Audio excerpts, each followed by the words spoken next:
मुंशी प्रेमचंद की कथा घर जमाई। कैसे एक हरिधन नाम का किसान अपना घर छोड़ करके अपने ससुराल में बस जाता है और उसके बाद उसके साथ कितना जाती होता है, ये सारा स्टोरी आपको इसमें सुनने को मिलेगा। घर में से धुआं उठता नजर आता था, छन छन की आवाज भी आ रही थी। उसके दोनों साले उसके बाद आए और घर में चले गए। दोनों सालों के लड़के भी आए और उसी तरह अंदर दाखिल हो गए, पर हरिधन अंदर न जा सका।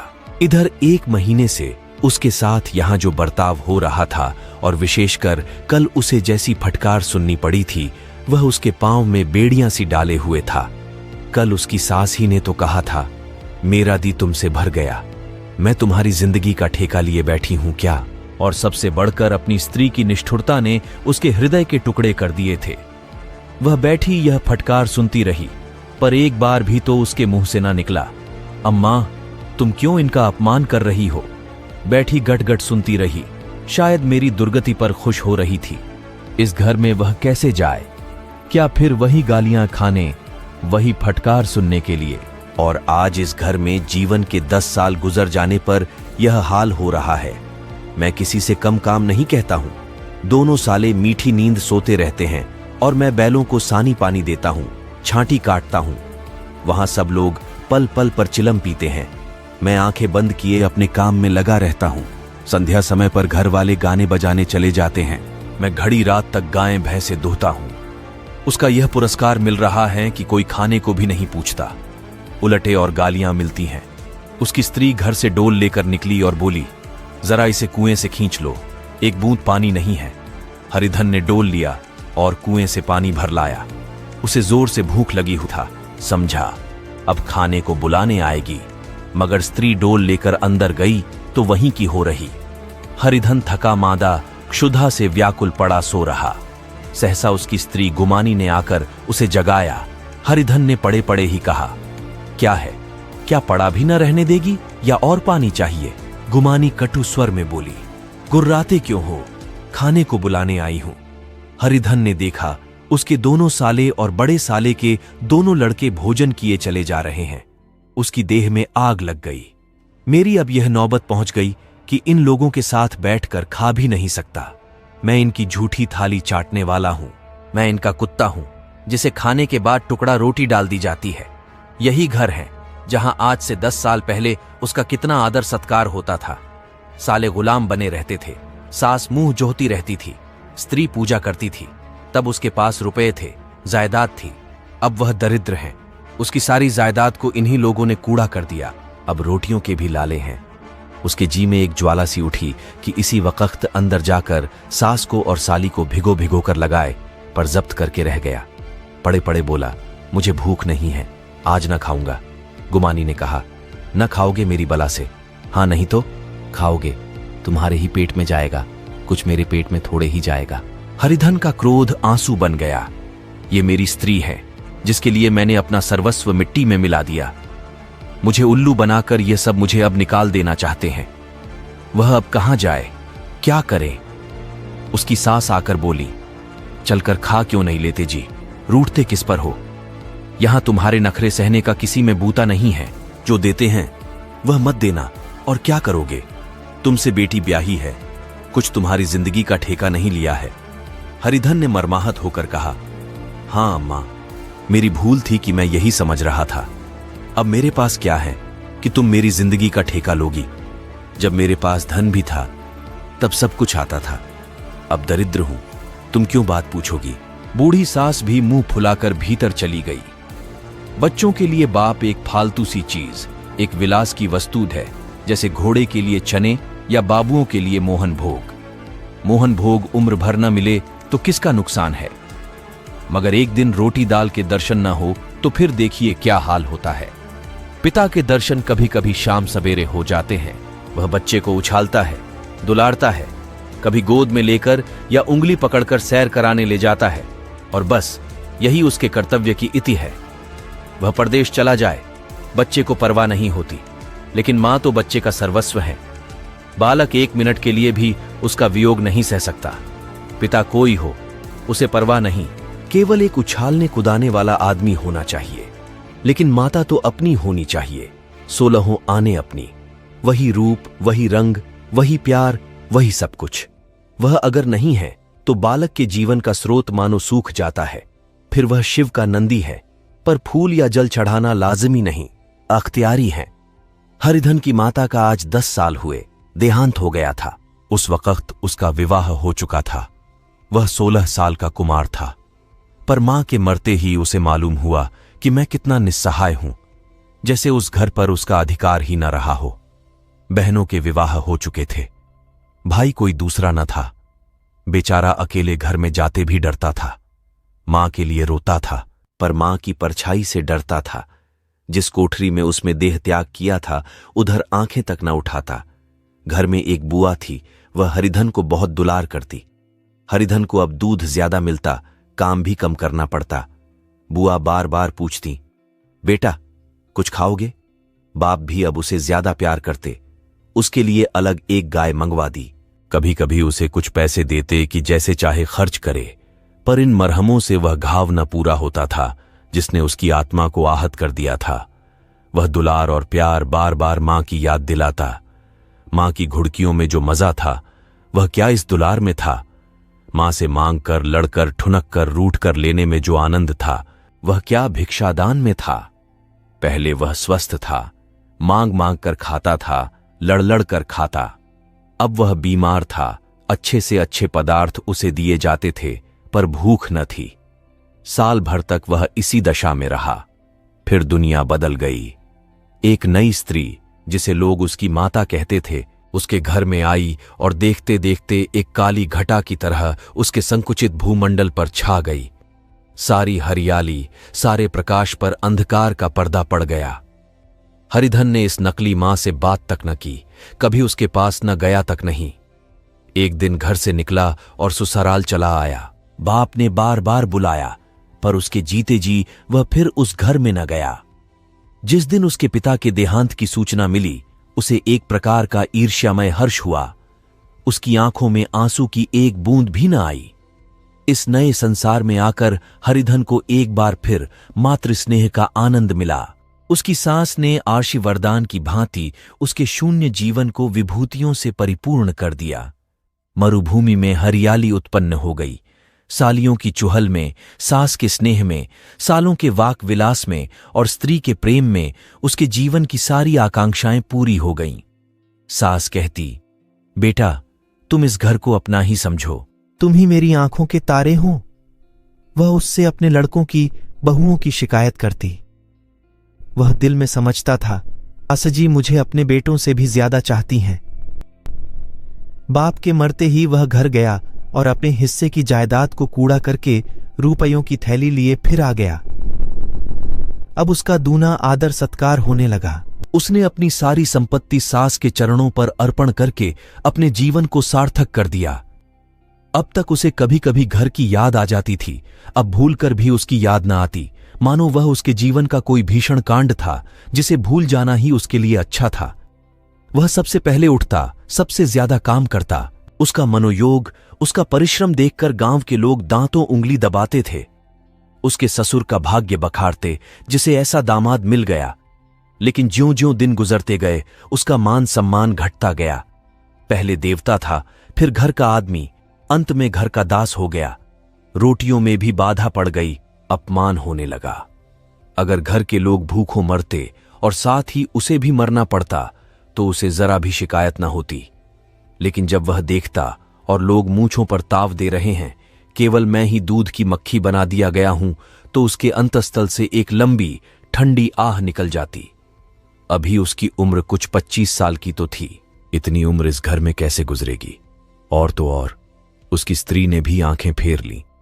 यह उस विपत्ति का सबसे क्रूर दृश्य था। हरिधन तो उधर भूखा प्यासा चिंता दाह में जल रहा था, इधर घर में सासजी और दोनों सालों में बातें हो रही थीं। गुमानी भी हां में हां मिलाती जाती थी। बड़े साले ने कहा, हम लोगों की बराबरी करते हैं। यह नहीं समझते कि किसी ने उसकी जिंदगी भर का बीड़ा थोड़े ही लिया है। 10 साल हो गए, इतने दिनों में क्या 2-3 हजार न हड़प गए होंगे? छोटे साले ने कहा, मजूर हो तो आदमी घुड़के भी, डांटे भी, अब इनसे कोई क्या कहे। न जाने इनसे कब पिंड छूटेगा भी या नहीं। अपने दिल में समझते होंगे मैंने 2000 रुपये नहीं दिए हैं। ये नहीं समझते कि उनके 2000 रुपये कब के उड़ चुके हैं। सवा सेर तो 1 जून को चाहिए। सास गंभीर भाव से बोली, बड़ी भारी खुराक है। गुमानी माता के सिर से जूं निकल रही थी। सुलगते हुए हृदय से बोली, निकम्मे आदमी को खाने के सिवा और काम ही क्या रहता है। बड़े, खाने की कोई बात नहीं है। जिसको जितनी भूख हो उतना खाए, लेकिन कुछ पैदा करना चाहिए। ये नहीं समझते कि पहुनई में किसी के दिन कटे हैं। छोटे, मैं तो एक दिन कह दूंगा। अब आप अपनी राह लीजिए, आपका कर्जा नहीं खाया है। गुमानी घर वालों की ऐसी ऐसी बातें सुनकर अपने पति से द्वेष करने लगी थी। अगर वह बाहर से 4 पैसे लाता तो इस घर में उसका कितना मान सम्मान होता। वह भी रानी बनकर रहती। न जाने क्यों कहीं बाहर जाकर कमाते उसकी नानी मरती हैं। गुमानी की मनोवृत्तियां अभी तक बिल्कुल बालपन की सी थीं। उसका अपना कोई घर न था। उसी घर का हित अहित उसके लिए भी प्रधान था। वह भी उन्हीं शब्दों में विचार करती, इस समस्या को उन्हीं आंखों से देखती जैसे उसके घर वाले देखते थे। सच तो है, 2000 रुपये में क्या किसी को मोल ले लेंगे। 10 साल में 2000 रुपये होते ही क्या है। 200 ही तो साल भर के हुए। क्या 2 आदमी साल भर में 200 भी न खाएंगे। फिर कपड़े लत्ते, दूध घी सब कुछ तो है। 10 साल हो गए, एक पीतल का छल्ला नहीं बना। घर से निकलते तो जैसे इनके प्राण निकलते हैं। जानते हैं, जैसे पहले पूजा होती थी वैसे ही जन्म भर होती रहेगी। यह नहीं सोचते कि पहले और बात थी, अब और बात है। बहू ही पहले ससुराल जाती है तो उसका कितना महान होता है। उसके डोली से उतरते ही बाजे बजते हैं। गांव मोहल्ले की औरतें उसका मुंह देखने आती हैं और रुपए देती हैं। महीनों उसे घर भर से अच्छा खाने को मिलता है। अच्छा पहनने को कोई काम नहीं लिया जाता, लेकिन 6 महीने बाद कोई उसकी बात भी नहीं पूछता। वह घर भर की लौड़ी हो जाती है। उनके घर में मेरी तो वही गति होती। फिर काहे को रोना। जो यह कहो कि मैं तो काम करता हूं तो तुम्हारी भूल है। मजूर और बात है। उसे आदमी डांटता भी है, मारता भी है। जब चाहता है रखता है, जब जी चाहता है निकाल देता है। कसकर काम लेता है। ये नहीं कि जब जी में आया कुछ काम किया, जब जी में आया पढ़कर सो रहे। हरिधन भी पड़ा अंदर ही अंदर सुलग रहा था कि दोनों साले बाहर आए और बड़े साहब बोले, भैया उठो, तीसरा पहर ढल गया। कब तक सोते रहोगे? सारा खेत पड़ा है।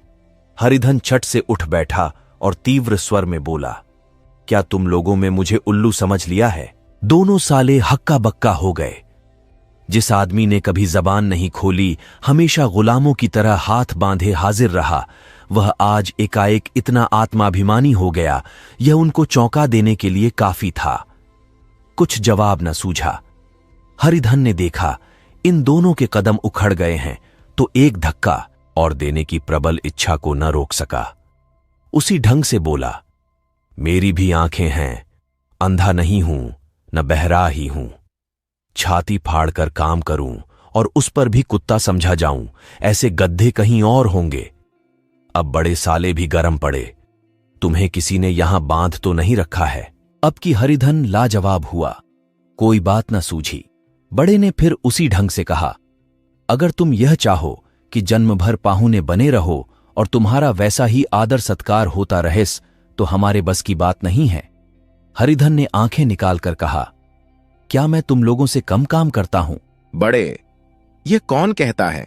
हरिधन, तो तुम्हारे घर की यही नीति है कि जो सबसे ज्यादा काम करे वही भूखों मारा जाए।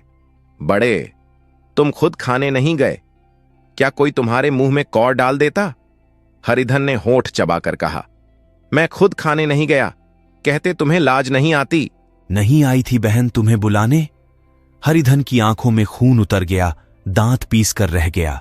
छोटे साले ने कहा, अम्मा भी आई थी, तुमने कह दिया मुझे भूख नहीं है तो क्या करती? सास भीतर से लपकी चली आ रही थी। ये बात सुनकर बोली, कितना कहकर हार गई, कोई उठे ना तो मैं क्या करूं? हरिधन ने विष, खून और आग से भरे हुए स्वर में कहा, मैं तुम्हारे लड़कों का झूठा खाने के लिए हूं। मैं कुत्ता हूं कि तुम लोग खाकर मेरे सामने रुखी रोटी का टुकड़ा फेंक दो। बुढ़िया ने ऐंठ कर कहा, तो क्या तुम लड़कों की बराबरी करोगे? हरिधन परास्त हो गया। बुढ़िया के एक ही वाक प्रहार ने उसका काम तमाम कर दिया। उसकी तनी हुई भवें ढीली पड़ गई, आंखों की आग बुझ गई, फड़कते हुए नथने शांत हो गए। किसी आहत मनुष्य की भांति वह जमीन पर गिर पड़ा। क्या तुम मेरे लड़कों की बराबरी करोगे? यह वाक्य एक लंबे भाले की तरह उसके हृदय में चुभता चला जाता था। न हृदय का अंत था, न उस भाले का। सारे धर ने खाया, पर हरिधन न उठा। सास ने मनाया, सालियों ने मनाया, ससुर ने मनाया, दोनों साले मनाकर हार गए। हरिधन न उठा। वहां द्वार पर एक टाट पड़ा था। उसे उठाकर सबसे अलग कुएं पर ले गया और जगत पर बिछाकर पड़ा रहा। रात भीग चुकी थी। अनंत आकाश में उज्ज्वल तारे बालकों की भांति क्रीड़ा कर रहे थे। कोई नाचता था, कोई उछलता था, कोई हंसता था, कोई आंखें मींचकर फिर खोल देता था।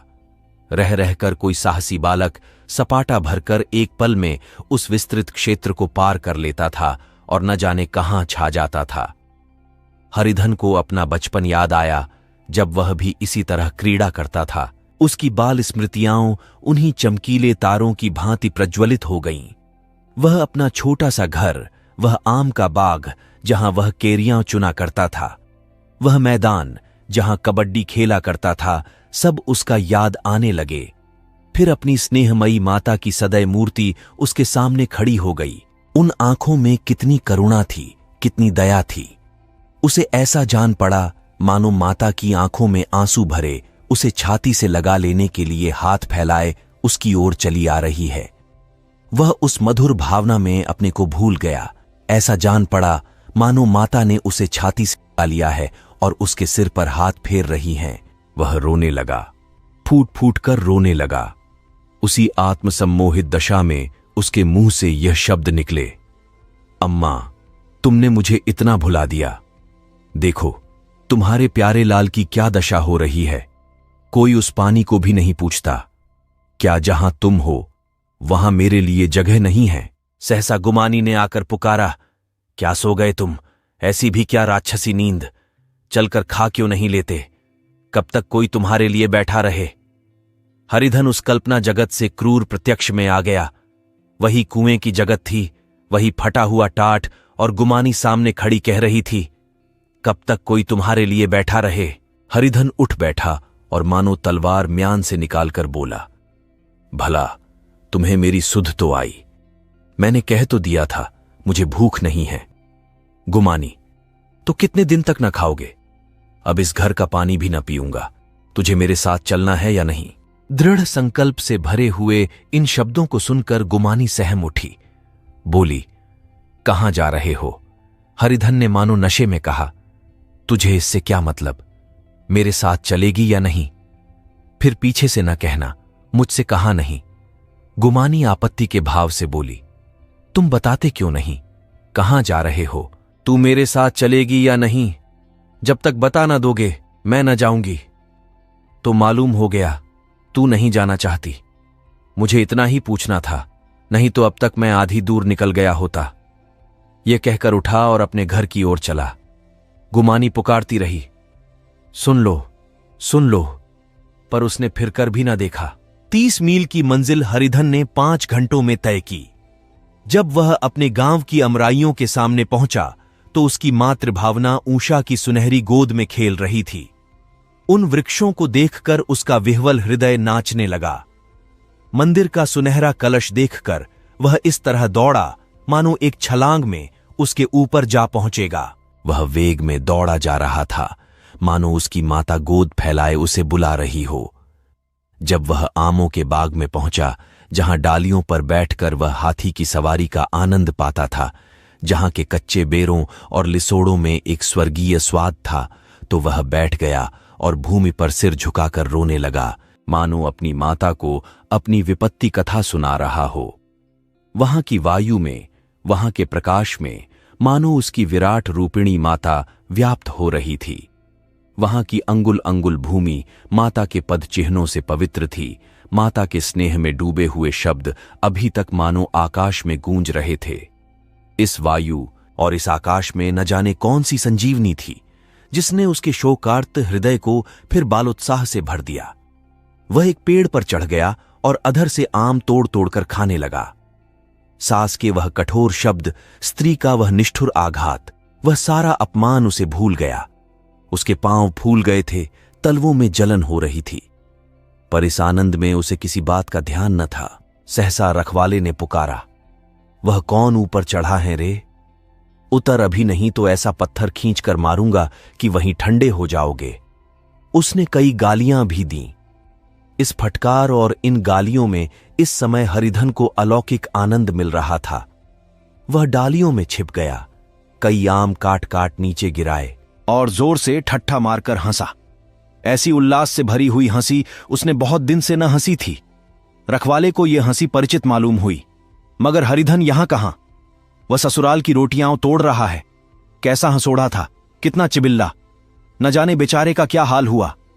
पेड़ की डाल से तालाब में कूद पड़ता था। अब गांव में ऐसा कौन है? डांट कर बोला, वहां से बैठे बैठे हंसोगे तो आकर सारी हंसी निकाल दूंगा, नहीं तो सीधे उतर आओ। वह गालियां देते जा रहा था कि एक गुठली आकर उसके सिर पर लगी। सिर सहलाता हुआ बोला, ये कौन शैतान है? नहीं मानता, ठहर तो, मैं आकर तेरी खबर लेता हूं। उसने अपनी लकड़ी नीचे रख दी और बंदरों की तरह छटपट ऊपर चढ़ गया। देखा तो हरिधन बैठा मुस्करा रहा है। चकित होकर बोला, अरे हरिधन, तुम यहां कब आए? इस पेड़ पर कब से बैठे हो? दोनों बचपन के सखा वहीं गले मिले। यहां कब आए? चलो घर चलो। भले आदमी, क्या वहां आम भी मयस्सर न होते थे?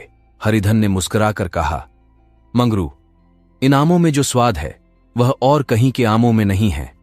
गांव का क्या रंग ढंग है। मंगरू, सब चैन चान है भैया, तुमने तो जैसे नाता ही तोड़ लिया। इस तरह कोई अपना गांव घर छोड़ देता है? जब से तुम्हारे दादा मरे सारी गिरस्ती चौपट हो गई। 2 छोटे छोटे लड़के हैं, उनके लिए क्या होता है? हरिधन, अब उस गिरस्ती से क्या वास्ता है भाई? मैं तो अपना ले दे चुका। मजूरी तो मिलेगी ना, तुम्हारी गैया ही चरा दिया करूंगा, मुझे खाने को दे देना। मंगरू ने अविश्वास के भाव से कहा, अरे भैया, कैसी बातें करते हो? तुम्हारे लिए जान हाजिर है। क्या ससुराल में अब न रहोगे? कोई चिंता नहीं, पहले तो तुम्हारा घर ही है, उसे संभालो। छोटे छोटे बच्चे हैं, उनको पालो। तुम नई अम्माओं से नाहक डरते थे, बड़ी सीधी है बेचारी, बस अपनी मां समझो। तुम्हें पाकर तो निहाल हो जाएगी। अच्छा, घरवाली को भी तो लाओगे? हरिधन, उसका अब मुंह ना देखूंगा, मेरे लिए वह मर गई। मंगरू, तो दूसरी सगाई हो जाएगी। अब की ऐसी मेहरियां ला दूंगा कि उसके पैर धो धोकर पियोगे, लेकिन कहीं पहली भी आ गई तो? हरिधन, वह न आएगी। हरिधन अपने घर पहुंचा तो दोनों भाई भैया आए कहकर भीतर दौड़े और मां को खबर दी। उस घर में कदम रखते ही हरिधन को ऐसी शांत महिमा का अनुभव हुआ मानो वह अपनी मां की गोद में बैठा हुआ है। इतने दिनों ठोकरें खाने से उसका हृदय कोमल हो गया था। जहां पहले अभिमान था, आग्रह था, हेकड़ी थी, वहां अब निराशा थी, पराजय और याचना थी। बीमारी को जोर कम हो चला था, अब मामूली दवा भी असर कर सकती थी। किले की दीवारें छिद चुकी थीं, अब उसमें घुस जाना असाध्य न था। वही घर जिससे वह एक दिन विरक्त हो गया था, अब गोद फैलाए उसे आश्रय देने को तैयार था। हरिधन का निर्वलंब मन यह आश्रय पाकर मानो तृप्त हो गया। शाम को विमाता ने कहा, बेटा, तुम घर आ गए, हमारे धन्य भाग। अब इन बच्चों को पालो। मां का नाता न सही, बाप का नाता तो है ही। मुझे एक रोटी दे देना, खाकर एक कोने में पड़ी रहूंगी। तुम्हारी अम्मा से मेरी बहन का नाता है, उस नाते से तुम मेरे लड़के होते हो। हरिधन ने मात्र विह्वल आंखों से विमाता के रूप में अपनी माता के दर्शन किए। घर के एक एक कोने से मातृ स्मृतियों की छटा चांदनी की भांति छिटकी हुई थी। विमाता का प्रौढ़ मुखमंडल भी उसी छटा से रंजित था। दूसरे दिन हरिधन फिर कंधे पर हल रखकर खेत को चला। उसके मुख पर उल्लास था और आंखों में गर्व। वह अब किसी का आश्रित नहीं, आश्रयदाता था, किसी के द्वार का भिक्षुक नहीं, घर का रक्षक था। एक दिन उसने सुना गुमानी ने दूसरा घर कर लिया। मां से बोला, तुमने सुना काकी, गुमानी ने घर कर लिया। काकी ने कहा, घर क्या कर लेगी, ठट्ठा है। बिरादरी में ऐसा अंधेर, पंचायत नहीं, अदालत तो है। हरिधन ने कहा, नहीं काकी, बहुत अच्छा हुआ। ला, महावीर जी को लड्डू चढ़ा आऊं। मैं तो डर रहा था कहीं मेरे गले ना आ पड़े।